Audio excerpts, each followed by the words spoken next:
We're looking at Matthew chapter 15, or 13 rather. Thank you for being here tonight. Matthew chapter 13.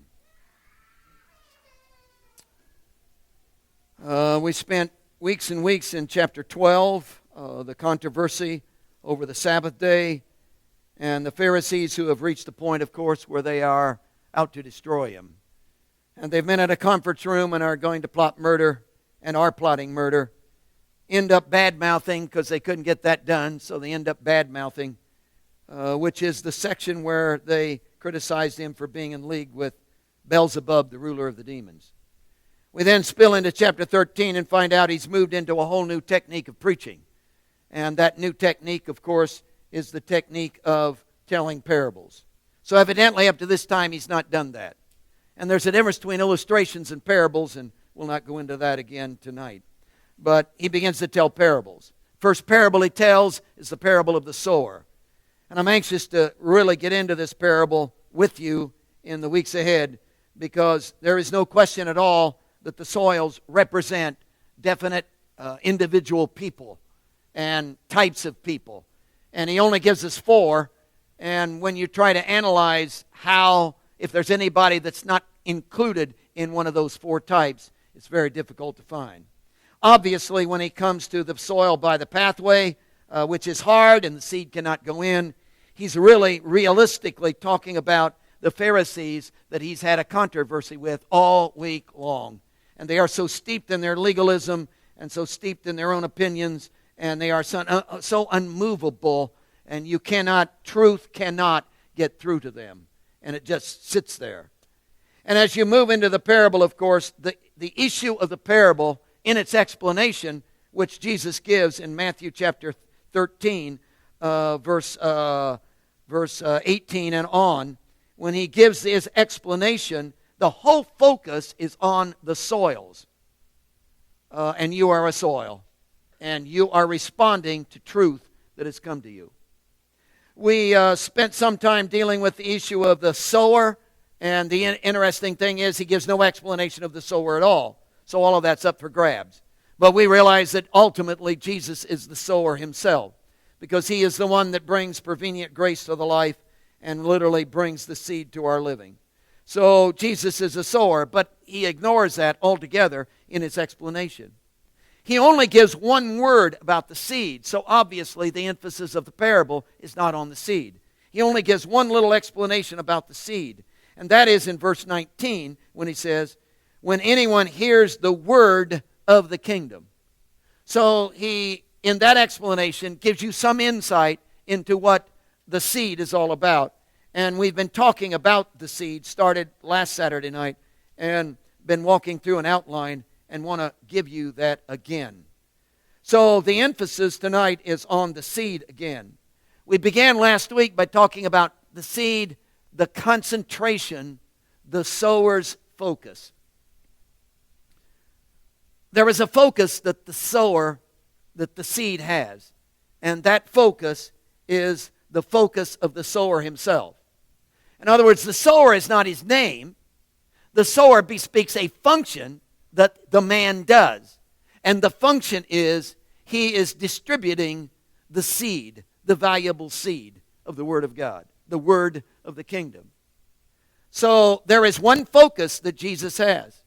And that one focus, and we're not going to spend any time on this, but that one focus is to get truth to your life. Whatever that takes, however that's going to be done, whatever circumstance has to come about, if he has to back off and allow things to happen to you that he wishes wouldn't happen, and you certainly will wish that will not happen, whatever it takes to get truth into your life, he's going to do that, because he is the sower. And I'd love to spend an hour talking to you about prevenient grace, because I've pledged to beat your brain with that. Prevenient grace. Not in the Scriptures. The word is not. Theological term. Got it. But prevenient grace is the grace that goes before. You don't come, get the seed, and plant it into your life. He comes, plants the seed in your life. That's always the process. Truth is coming to you. You don't need to worry about, will I get truth? Will I not? You will get truth, son. There is no problem with that one. The truth of reality is going to come to your life. You can count on it. It's what you're going to do with it. So prevenient grace is an absolute. So the sower has a focus, and the focus of the sower is the function of sowing seed. We also looked at this in the relationship to the sower as freeholder. He owns the seed. That's the emphasis of the parable again. This is his. He is the one that has manufactured this. He is the one who is truth. He is the one who has designed out of his own nature truth spills. So the seed, the truth of the word of the kingdom is his. He owns it. So what you're dealing with is not a preacher's opinion. What you're dealing with is not, oh, that's your denomination? Well, this is mine. What you're dealing with is not that. You're dealing with the nature of the sower himself, who is coming after you with one focus, to get truth into your life. We looked at a third thing in relationship to the sower, and that is faith. The faith the sower has is he has absolute, total, I love this, absolute, total confidence in the seed.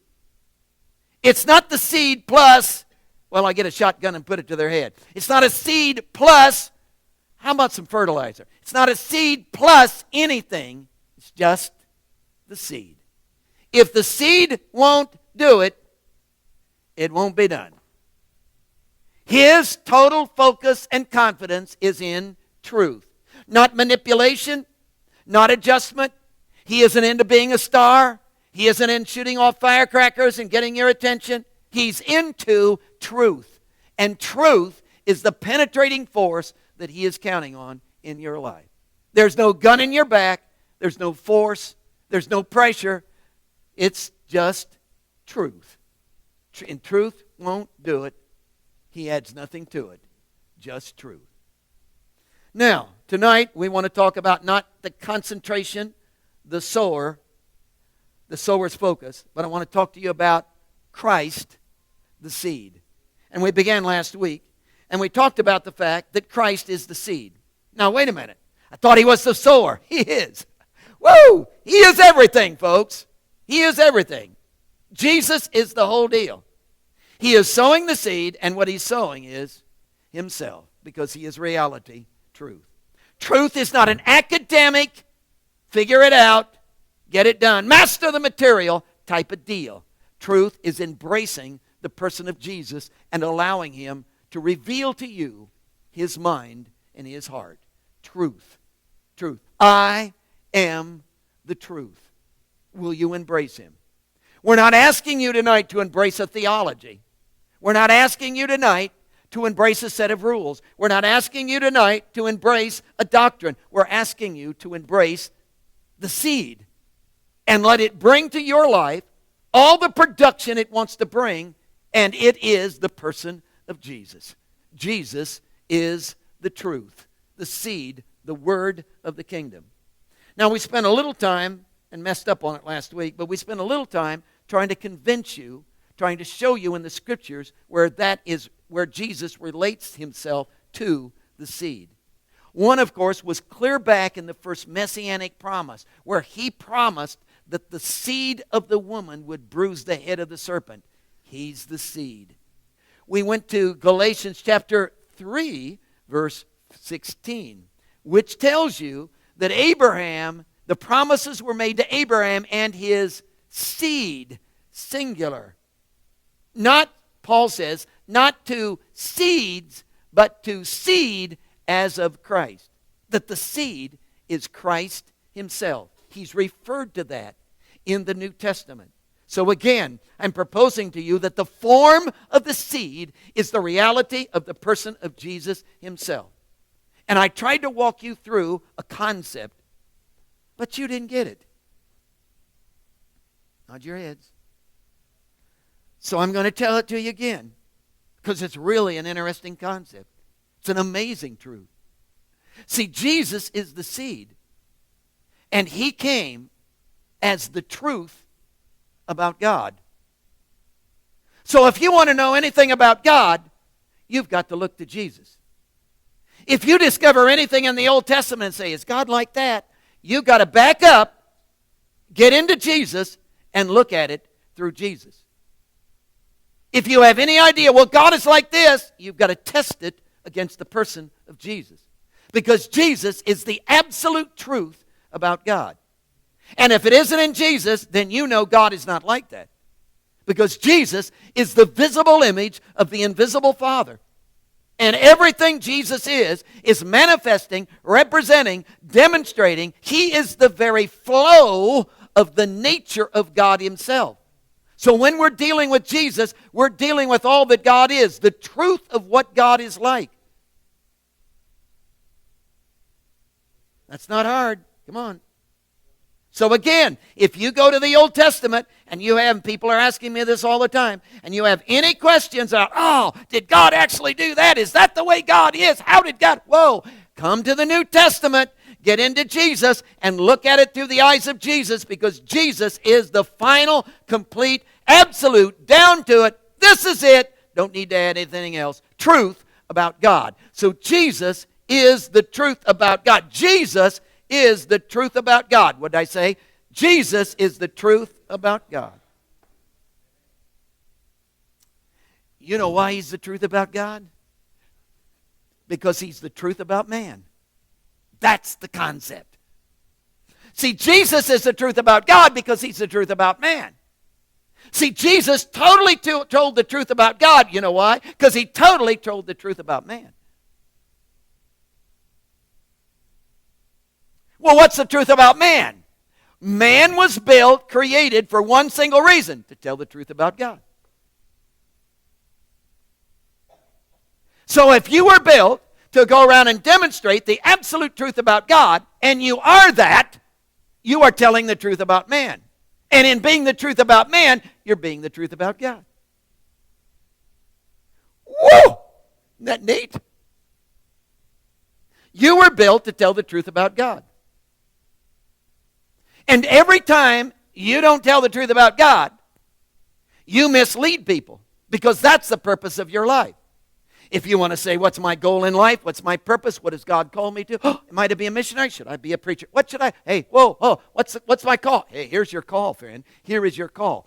Every moment of your life, demonstrate the truth about God. Well, how could I possibly do that? Oh, you can't, because you're helpless. But God could come and indwell you, which is the whole gospel message, that Jesus died so you could be indwelt by the truth of the nature of God, so that through your flesh there could be a demonstration of the absolute truth about God. We used the illustration. Remember? Stealing a pack of gum. Why would God get upset about that? Why would he care? Come on. There's no skin off his nose. Like, he can't afford it. Streets of gold. Like he's going to miss it. Like, whoa, what's the big deal? It's nothing. Come on. It's incidental. God says it is not incidental. I'll tell you why. The reason is because you're to go around telling the truth about me. And when you go around stealing gum, you know what you're doing? You're saying God's a thief. And God says, I am not a thief. And I don't want you telling people I am. See, it isn't about the gum. It isn't about the amount. It's about what's flowing out of you that is demonstrating falsehood about the person of God. When you hate, can you imagine a church split? The church that is to be the truth about God can't get along with each other. What? That's impossible. Right? Because we are the truth about God. And we're saying, when we have a church split, oh, God can't get along with people. God really doesn't love. God has hidden agendas. God says, hey, can't let you tell people that. Can't let you tell people that. So, Jesus is a man filled with the Spirit of God who demonstrates the exact likeness of God. And in doing that, demonstrating the exact likeness of God, he tells us the truth about man. So in being the truth about God, he's the truth about man, which is exactly what you're supposed to be.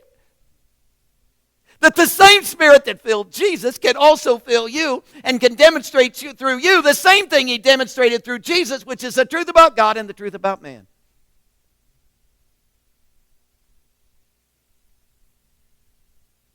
which includes women. Wow, that's significant. That is really significant.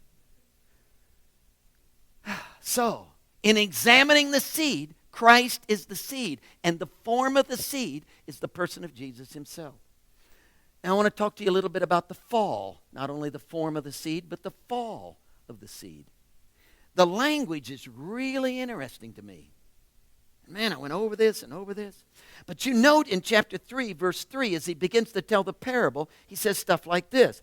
Behold, a sower went out to sow, and as he sowed, some seed fell. Fell by the wayside, and the birds came and devoured them. Some fell on stony places where they did not have much earth, and they immediately sprang up because they had no depth of earth. But when the sun was up, they were scorched, and because they had no root, they withered away. And some fell among thorns, and the thorns sprang up and choked them, but others fell. The seed fell. What's that all about? When you go to the explanation, he changes words in the explanation. And he approaches it not from the sower sowing the seed that fell, but he approaches it from the soil and his response. And he uses the word, in my translation, received. You see it, verse 19. When anyone hears the word of the kingdom and just does not understand it, then the wicked one comes, snatches away what was sown in his heart. This is he who received.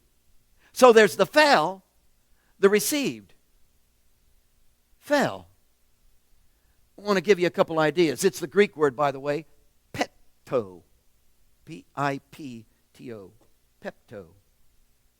Number one, condition of the falling. The idea of the word is not a change of location. In other words, as you look at the symbolism, the illustration, the parable, as you look at it, here's the sower. He's got a bag full of seed. He's walking through the field. The field is what he's walking on. Obviously, it's beneath him. So he's taking the seed, and it fell. It came from a high place to a low place. It changed location. But when you get into this word, the emphasis is not on the change of location. The emphasis is on from the idea of the superior to the inferior, to that which is high, lofty, to that which is low and degraded.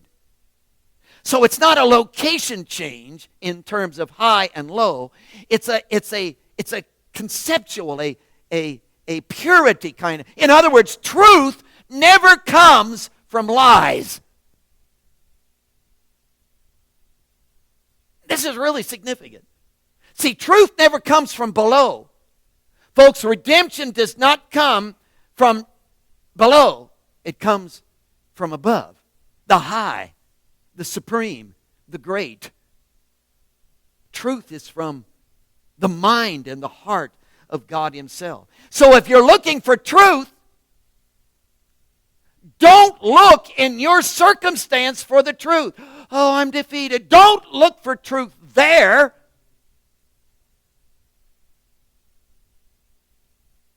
If you're involved in sin, if you're involved in wickedness, if you're involved in evil, if you're surrounded with the degraded, don't look for truth there. Lift your head, man. Because it isn't in defeat. It isn't defeat that gives you truth. It's God who comes in the midst of defeat and gives you truth. So truth never comes from below. If truth is going to come to you, it's going to come from his heart and his nature, from who he is.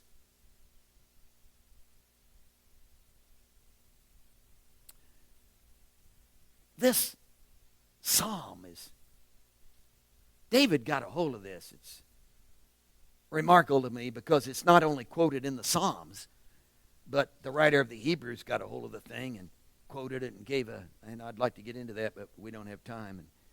But see, David saw this.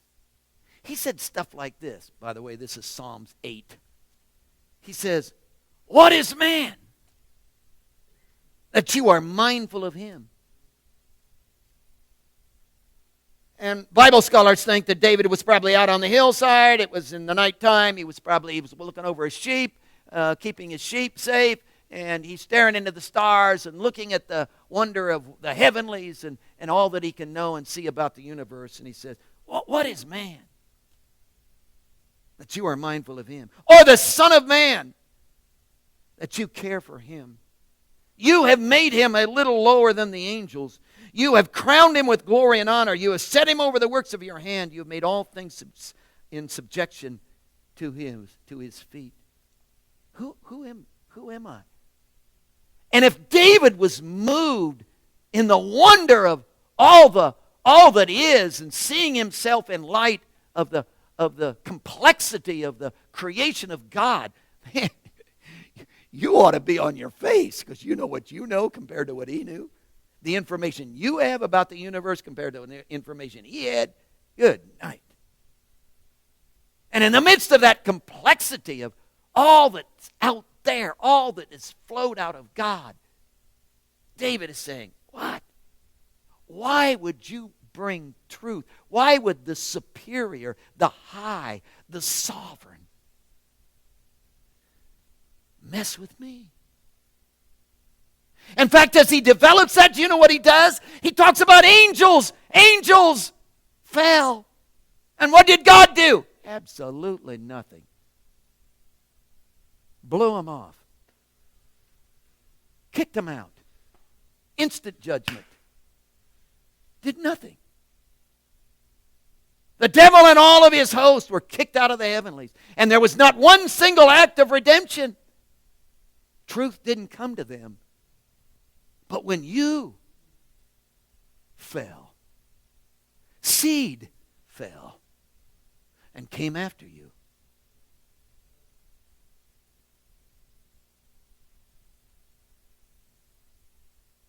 Who are you? Why are you so significant?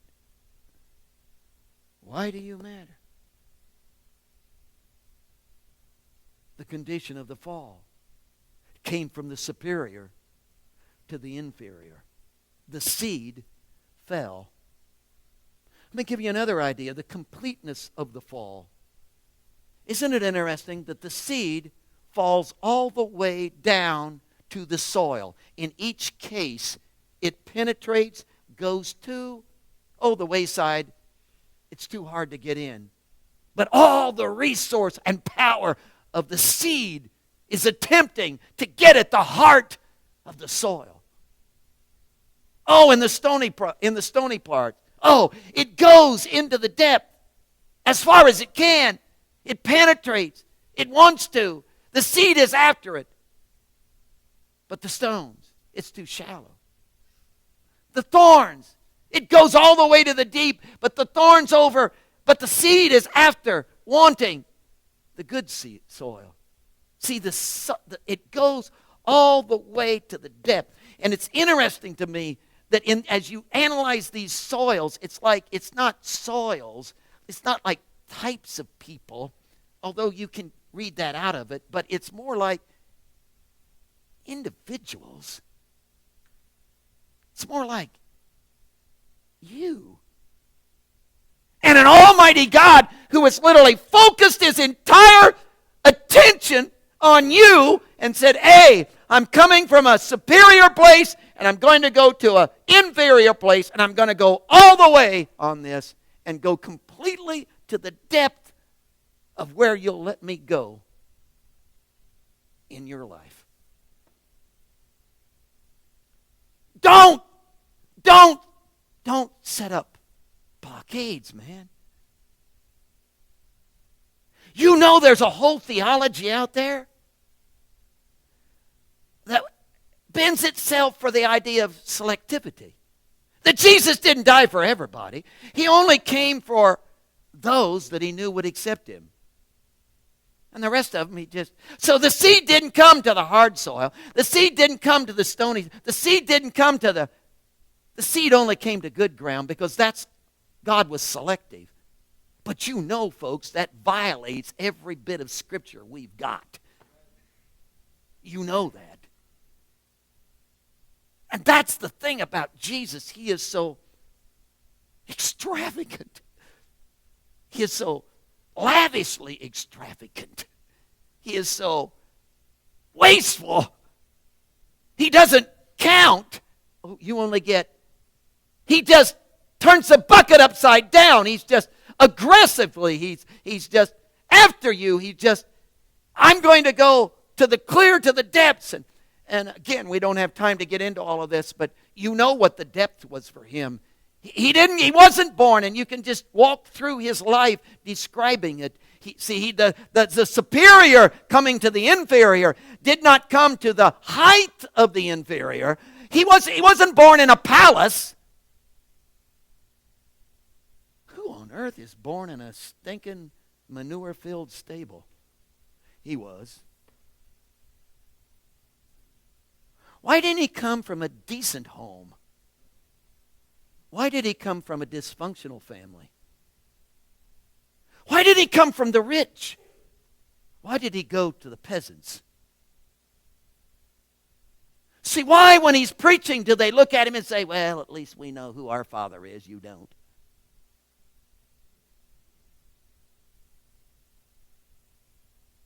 Why would he?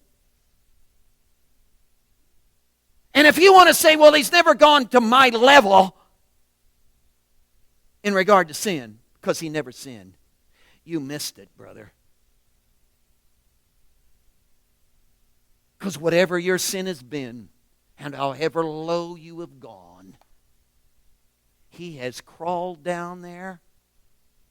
The seed has come to the depth where you are.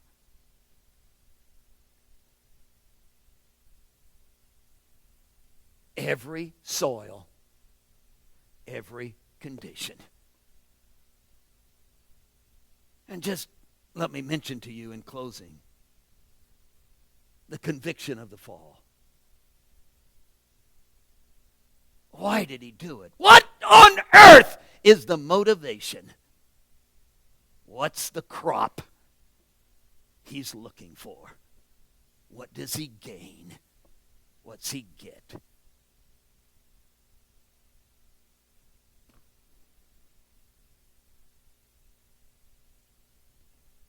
He loves you. He loves you. And that is in the context of the parable itself. Because they come up and say, why are you talking in parables? He says, I'm talking in parables because I want everybody to know. Because truth is dangerous. And when you hear truth, and it just sits on top, the devil will snatch it away. And I don't want that. So I'm going to talk in parables, and I'm going to coat, I'm going to cover, I'm going to put the truth in a protective shell of a story. And it's going to sit right on top of your soil, brother, and you're going to walk and live with that story, and you won't even know it's the truth. But one day, someplace, somewhere, the truth is going to take a sledgehammer right in the middle of that story and sock you upside the head, and you're going to get it.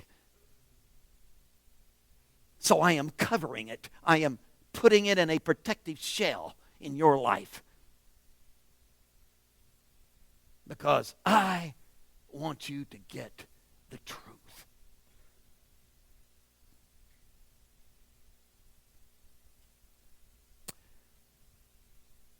What's the truth for you? Oh, I can tell you, it's Jesus. But I'm in a different place than he is. Some so-and-so is, or so-and-so is. I'm in a different place. Yeah, well, the seed is the truth for them. The seed is the truth for you. So the issue is always singular. Come on. Would you embrace him? Would you turn him loose? Come on. Would you just quit fighting it? Would you quit resisting? Would you just relax in his arms and Let Him love all the way through your being. What would He do? What would He do?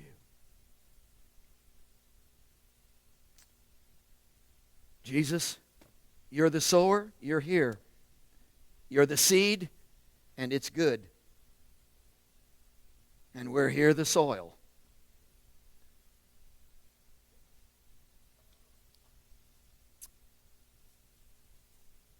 Oh, the soil. In the name of Jesus, have mercy on us. Have mercy on us. And I don't have to ask you tonight to sow the seed on our lives. You are aggressively doing that in 1,000 different ways. Through the preaching of the Word, through the singing of the Word, through the circumstances of our lives, through the friends who talk to us,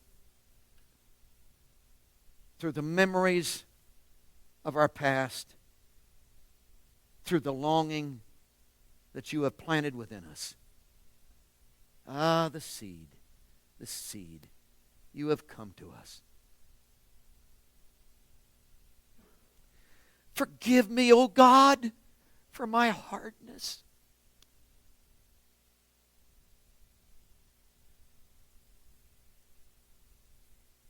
And I know you're not going to strap some dynamite along with the seed to break me up. It's just going to be the truth. And what am I going to do with it?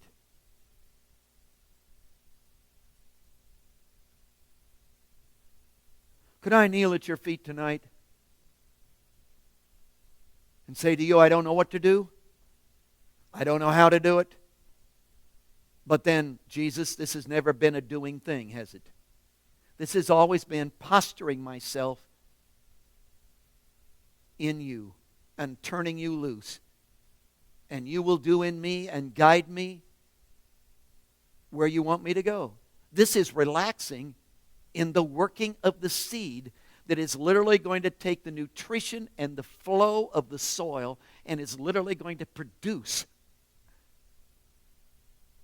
And it appears to me one thing we're going to get into is this. Are you trying to say this to us, God? That you need us because we are a part of the production? And that the seed can't produce without the soil? And you're waiting on us? And while we've been running around trying to figure out what to do next, could we posture ourselves in you? Relax. And just be yours. And love on you. And be in you. And could that be what the seed needs to produce the truth about God in our lives? Thank you for coming where we are. Oh, stony heart. Oh, wayside heart. Thank you for coming, seed, where I am. I respond tonight. Heads are bowed. This isn't the first time truth has come to you.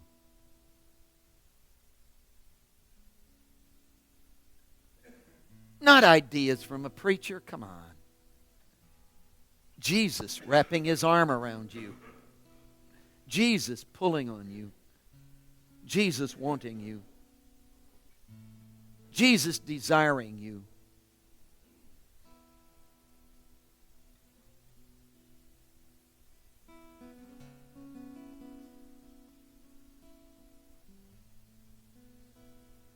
Well, what if I don't respond tonight? Well, He'll get at you tomorrow morning. He'll get at you tomorrow night.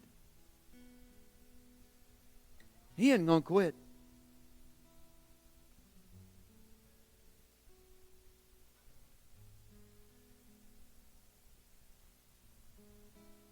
But here's what you're looking for. An intimacy with Him that produces His nature in your life. Hey, moments of seeking.